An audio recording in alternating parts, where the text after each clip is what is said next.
Hi guys, ഇന്നൊരു evening study വ്ലോഗാണ്. Christmas എക്സാമിന് ഇനി വിരലിലെണ്ണാവുന്ന ദിവസങ്ങൾ മാത്രമേ ഉള്ളൂ.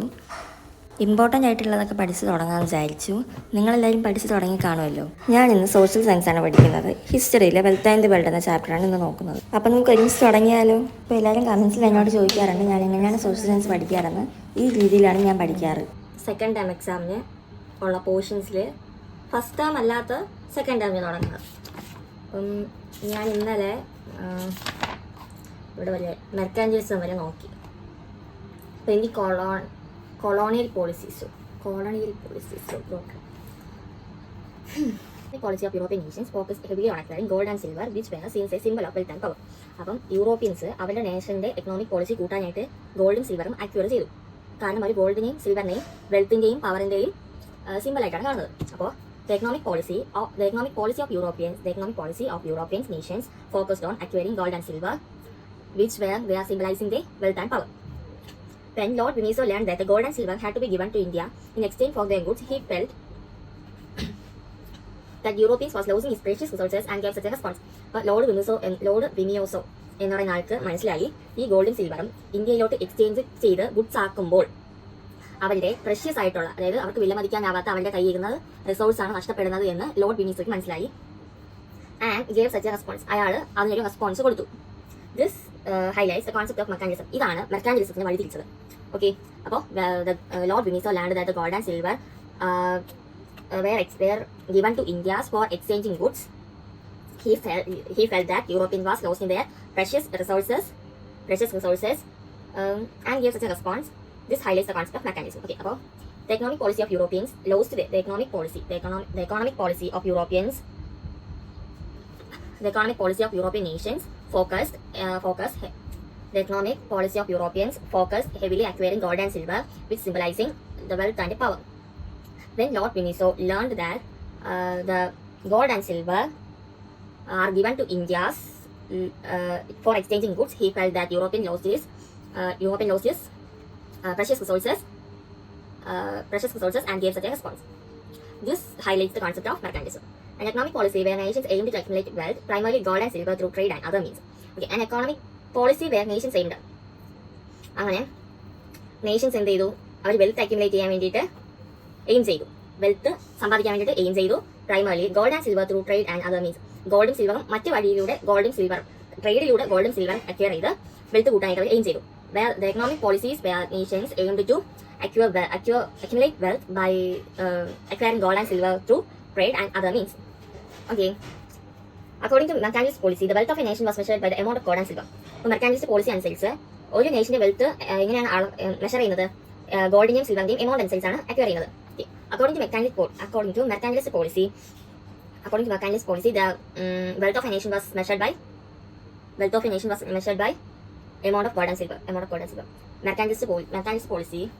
According to mercantilist policy, the wealth of a nation was measured by the amount of gold and silver. Okay. Countries that adopt this policy competed to accumulate wealth in the form of precious metals. A key factor of mercantilism was the effort to preserve a nation by reducing imports and increasing exports. Okay. ഇപ്പോൾ മെർക്കാന്റിലിസത്തിന്റെ key feature എന്ന് പറയുന്നത് the effort to preserve a nation's wealth. ഒരു നേഷന്റെ wealth preserve ചെയ്യാൻ അവരുടെ imports reduce ചെയ്യുകയും exports കൂട്ടുകയും ചെയ്യാൻ അവർ എഫേർട്ട് എടുക്കുന്നുണ്ട്. അതാണ് അവരുടെ key feature. A key feature of mercantilism was the effort to preserve the nation's wealth and reducing imports and increasing exports. Okay, mercantilism വായിക്കുക. മെർക്കാന്റിലിസം നന്നായിട്ട് വായിച്ചതിന് ശേഷം ജസ്റ്റ് ഒന്ന് എഴുതി നോക്കുക. The economic policy of European nations focused heavily on acquiring gold and silver, which were seen as symbol of wealth and power. When Lord Veniso learned that the silver and gold had to be given to Indians in exchange for their goods, he felt that Europeans were losing its precious resources and gave such a response.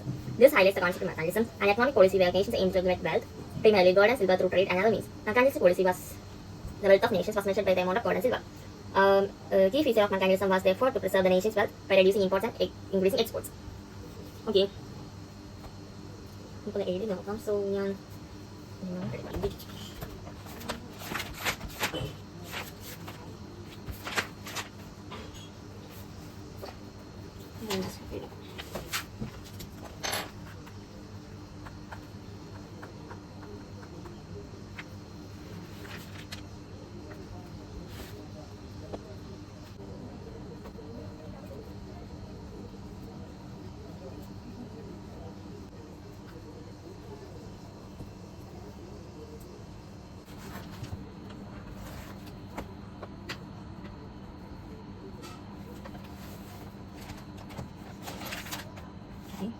നമുക്ക് അടുത്ത് പഠിക്കാം. Colonial policies. Colonial powers refers to the policies and strategies employed by colonial powers to extract wealth from their colonies. അവരുടെ കോളനിയിൽ നിന്നും wealth acquire ചെയ്യാൻ വേണ്ടിയിട്ട് പോളിസീസും സ്ട്രാറ്റജീസും അവർ ഉണ്ടാക്കി. അതാണ് colonial powers. The primary aim of the Portuguese colony policy was to break the Asian spice trade monopoly of the Arabs and secure control over it. Okay, അപ്പോൾ പോർച്ചുഗീസുകാരുടെ colonial policy എന്ന് പറയുന്നത് ഏഷ്യൻകാരുടെ space trade break ചെയ്യണം and secure control over it. അതിന് മുകളിൽ അവർക്ക് secure ആയിട്ട് അവർക്ക് trade നടത്താൻ പറ്റണം. അതായിരുന്നു പോർച്ചുഗീസിന്റെ അവകാശം. Under this policy trade in the colonies become a monopoly of the Portuguese. The Portuguese sought to keep other European powers out of this trade. അപ്പം പോർച്ചുഗീസ് ഇതല്ലാതെ മറ്റ് യൂറോപ്യൻ പവേഴ്സും യൂസ് ചെയ്തു. As part of this effort non Portuguese individuals were prevented from travelling on Portuguese ship. അപ്പോൾ Portuguese അല്ലാത്തവർക്ക് Portuguese ഷിപ്പിൽ യാത്ര ചെയ്യാൻ അനുവാദമില്ലായിരുന്നു. Spain also govern its colonies directly under the authority of A king. ഒരു കിങ്ങിന്റെ അതോറിറ്റിയിൽ തന്നെ സ്പെയിന് ആ ഗവൺമെന്റിന്റെ കൺട്രോൾ ഏറ്റെടുത്തു. Focusing on extracting as much gold and silver as possible from America to enrich the kingdom. അമേരിക്കയിൽ നിന്നും ഗോൾഡ് ആൻഡ് സിൽവർ അക്യുമുലേറ്റ് ചെയ്തു ടു എൻറിച്ച് ദ കിങ്ഡം. ആര്യ Spain. In contrast the Dutch and the English conducted the colonial trade through joint stock companies. ആ സമയത്ത് തന്നെ ഡച്ചുകാര് അവർ trade നടത്തിയത് ജോയിന്റ് സ്റ്റോക്ക് കമ്പനി വഴിയാണ്. But Spain and Portuguese king directly controlled colonise ചെയ്തു. പക്ഷേ സ്പെയിനും പോർച്ചുഗീസും ഡയറക്റ്റ് ആയിട്ട് കൊളോണിയൽ ട്രേഡ് അവർ കൈകാര്യം ചെയ്തു. They use the wealth thus earned to build and renovate palaces. At the same time companies. അപ്പം സ്പെയിനും പോർച്ചുഗീസും ചെയ്തതെന്ന് പറഞ്ഞാൽ അവിടെ നിന്ന് കിട്ടിയ പൈസ കൊണ്ട് അവരുടെ പാലസ് ഒക്കെ റിനോവേറ്റ് ചെയ്തു. പക്ഷേ ആ സമയത്തും ഇംഗ്ലണ്ടും നെതർലൻഡ്സും ചെയ്തത് അവരുടെ പ്രോഫിറ്റിൽ റീ ഇൻവെസ്റ്റ് ചെയ്തുകൊണ്ട് ബിസിനസിന് പ്രോഫിറ്റ് കൂടാൻ വേണ്ടി അവർ റീ ഇൻവെസ്റ്റ് ചെയ്തു. This reinvestment subsequently contributed to the growth of industries in England place a crucial role in its economic development. അങ്ങനെ എന്ത് ചെയ്തു? ഇംഗ്ലണ്ടുകാരുടെ ഇൻഡസ്ട്രി വളർന്നു. അപ്പോൾ എന്തായാലും സംഭവം തുടങ്ങുന്നത് കൊളോണിയൽ പവർ എന്ന് പറയുന്നത് പോളിസിയുടെ കൺട്രോൾ കൊണ്ടുവരുന്നായിരുന്നു. അതായിരുന്നു പോർച്ചുഗീസുകാരുടെ ശ്രമം. ആ സമയത്ത് തന്നെ പോർച്ചുഗീസ് അല്ലാത്ത ആളുകൾക്ക് പോർച്ചുഗീസ് ഷിപ്പിൽ കയറാൻ പറ്റില്ല. അവരെ എതിർത്തു കയറാൻ ചെയ്തതാണ്. അപ്പം സ്പെയിൻകാരൻ ചെയ്തു. സ്പെയിനും അവരുടെ കോളനികളും എന്ത് ചെയ്തു? കിങ്ങിന്റെ അതോറിറ്റിയിലെ കിങ് പറയുന്നത് കേൾക്കുമായിരുന്നു. അങ്ങനെ അവര് ഗോൾഡും സിൽവറും അമേരിക്കയിൽ നിന്നും ഗോൾഡും സിൽവറും ട്രേഡ് വഴി സ്പെയിൻകാർ വാങ്ങി. ആ സമയത്ത് ഡച്ചുകാർ എന്ത് ചെയ്തു? ഡച്ചുകാര് അവര് ജോയിന്റ് സ്റ്റോക്ക് കമ്പനി വഴിയാണ് ട്രേഡ് നടത്തിയത്. പിന്നെന്താ, സ്പെയിൻകാരും പോർച്ചുഗീസുകാരും അവർ ഡയറക്റ്റ് ആയിട്ട് ട്രേഡ് കൺട്രോൾ നടത്തി. അങ്ങനെ ചെയ്യുന്ന സമയത്ത് സ്പെയിൻകാരും പോർച്ചുഗീസുകാരും അവർക്ക് കിട്ടിയ പ്രോഫിറ്റ് എടുത്ത് അവരുടെ പാലസ് റിനോവേറ്റ് ചെയ്തു. പക്ഷേ ഇംഗ്ലണ്ടുകാരും നെതർലൻഡ്സുകാരും അവർക്ക് കിട്ടിയ പ്രോഫിറ്റിനെ അവരുടെ ബിസിനസ് വർദ്ധിപ്പിക്കാൻ വേണ്ടിയിട്ട് റീഇൻവെസ്റ്റ് ചെയ്തു. ലേറ്റർ സ്പെയിൻകാരുടെയും പോർച്ചുഗീസുകാരുടെയും ട്രേഡ് അവരുടെ ബുദ്ധി വർക്കാവാതെയും ഇംഗ്ലണ്ടുകാർ അവരുടെ ബിസിനസ്സിൽ ഭയങ്കര ഗ്രോത്തായി നല്ല ആളുകളായി മാറുകയും ചെയ്തു. കണക്കഥ. Okay, joint stock companies are established by pooling capital from various sources, emphasizing the importance of share investment. These companies facilitate invested by allowing individuals to contribute capitals in share. Pooling capital from various colonial policy direct ആയിട്ട് നടത്താതിരിക്കാൻ, അതായത് joint stock കമ്പനിക്കാര് മറ്റ് രാജ്യങ്ങൾക്ക് പറഞ്ഞു കൊടുക്കാത്ത തന്ത്രങ്ങളായിരിക്കും ഒരു രാജ്യത്തിന് പറഞ്ഞു കൊടുക്കുന്നത്. അതിനുവേണ്ടിയാണ് ജോയിന്റ് സ്റ്റോക്ക് കമ്പനീസ്. അടുത്ത് colonization and natives. One of the consequences of European colonization on native population was slavery and the slave trade in Africa. One of the consequences of European colonization on native population was slavery and slave trading. Okay, അപ്പം യൂറോപ്പുകാരുടെ കൊളോണൈസേഷനിൽ അവർക്ക് ഭയങ്കര population ഉണ്ടാവാൻ കാരണം എന്തായിരുന്നു?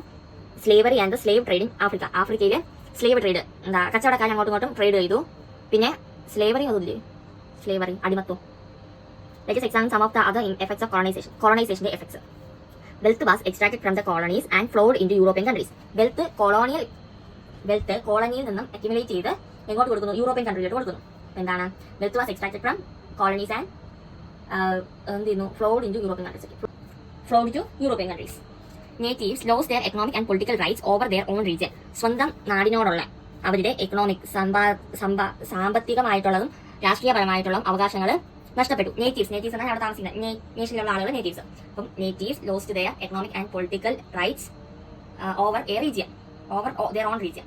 Their economic and political right over their own region. പിന്നെ പറഞ്ഞേ, wealth was extract from colonies and flowed to the European countries. പിന്നെ എന്തായിരുന്നു? വ്യക്തിപരമായും രാഷ്ട്രീയപരമായ റൈറ്റുകൾ, അവരുടെ നാടിനുള്ള അവകാശങ്ങൾ നഷ്ടപ്പെട്ടു. Natives lost their economic and political rights over their own region. Okay.